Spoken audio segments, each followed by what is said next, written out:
Hello everyone, Tina here. I hope you're having a great day. Thank you so much for joining me. Today I am super excited. I get to share with you a project for Concord 9th. They've been kind enough to invite me to guest design for them. So every Friday for their feature Friday, I'll be sharing with you some projects using some brand new release items that are over at the shop. This one here is a bundle called Annuals, and it is super neat. There's months on here, and then the months are meant to coordinate with this calendar. I think it's super neat, and especially for this time of year when gift giving is just around the corner, you could create a beautiful calendar and give it as a gift. This one's for 2020, but there's 12 A2 size calendars, and then there's enough room for your stamping images to fit, and they're beautiful florals. I just think it's super neat idea. This month I actually have lots of birthdays, and so I'm going to create one for my mom. I hope she's not watching, but so we're not going to use the calendar today, but we are going to make a card. In fact, I made the card we're making today and then 2 more cards. And it's showcased over there at the Concord 9th blog, and I'll leave a link down below to the blog in case you want to check it out, because there's lots more guest designers and lots more projects using this Annuals bundle. So that's super neat. So I'm going to zoom in a little bit and we're going to do some stamping. I'm going to stamp one of the floral images. This floral images is so pretty. I think it could be considered a succulent also, but I'm going to make it a flower. But I'm going to stamp it twice with Memento Tuxedo Black ink. This bottom one here, I'm just going to color in the flower. It's a pretty basic shape, so it's easy to fussy cut out, and I'm going to layer that on top of the second image. So I'm going to color in the entire second image. So I'm going to zoom in a little bit, and I left the caps out for you guys for the markers that I used. I'm going to play a little bit of music while I color, and then when I'm done coloring, I will catch you back.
Okay, coloring is all done. Now you can see I just colored in the flower on the bottom, and then the top I did do my shading with the lightest Copic marker, only that because if you were to tilt the card, it wouldn't just be white, there'd be a little color behind there. Now I'm going to take the coordinating die and die cut it out. The nice thing about the coordinating die set is there's extra sentiments in here. You have the scripty font that says adore, and then you have the I, and then the heart, and then the U. So those are some more options, not just for calendars, but just love this floral image. Just placing my die over the top, we're going to secure it with some tape, and then I'll run this through my die cut machine and fussy cut out that other flower. I'll go ahead and take my black marker and go around the edges of my fussy cutting. And then I already added a piece of foam tape to that flower center, and then I can just layer this right on top. And then I have a nice little floral image with a little bit of dimension. Super pretty. Okay, after we have this done, I'm going to take a piece of white cardstock and we're going to do some stamping. In the stamp set, it's a larger stamp set, it's a 6x8 stamp set, but I have the circle, the partial circle here. There's a partial square too, but these are meant for all of the floral images in that stamp set. They will cover the partial area beautifully. It's super neat the way this does.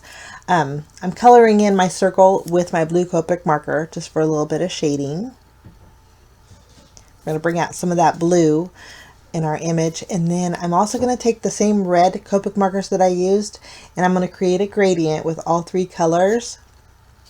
I'm going to use the coordinating die set. I want to use the U that's in there. It's in a block font, and I'm going to die cut out the word U in that corally color.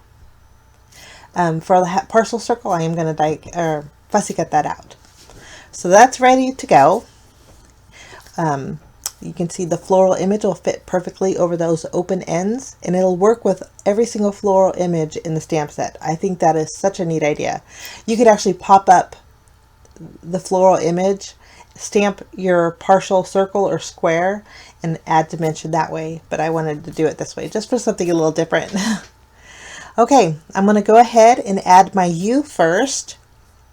Today's card is going to be a thank you card, so I have the word thank from the stamp set. I just put it on acrylic block, but I thought it'd be easier to adhere the word U to my little circle here first.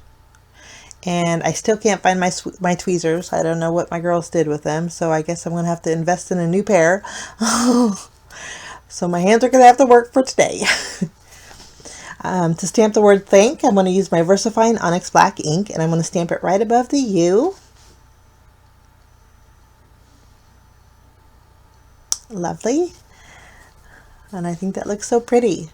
Okay, now I have my card base here. It's a standard A2 size card base, and I'm going to use one of the brand new dies from the October release. This die is super neat because you can use it for sewing.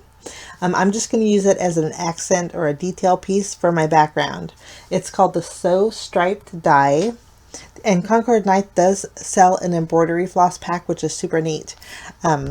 Every Friday, for Feature Friday, I'll be creating some projects, and I plan on using this die once more and sewing with it. I think it's so neat. But for today, I'm just going to die cut out some circles in my background down the middle here. And my tape left some residual adhesive, so I'm just using my sand eraser to take that off. But isn't that a neat? It's kind of a wonky line, and you could go horizontal or vertically with it, which is so neat. Okay, I'm going to flip over my floral arrangement. We're going to add some foam adhesive behind it, and then that is going to go directly in the center of my card base. It's a pretty basic card, but I think sometimes clean and simple is nice. And like I said, I created 2 more projects with the stamp set over at the Concord 9th blog.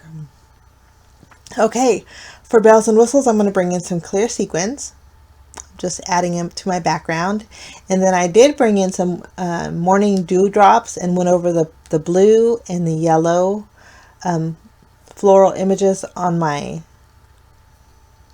colored in image there, and then I'm highlighting my main flower and my leaves with my white gel pen. Since there's so much white in the background, I think when you add highlights to such a rich color like that, it just makes it pop. But that's my project for today, guys. Links are down below in case you're interested. I wish you a fantastic day. Thanks so much for stopping by. We will see you again real soon. Bye-bye.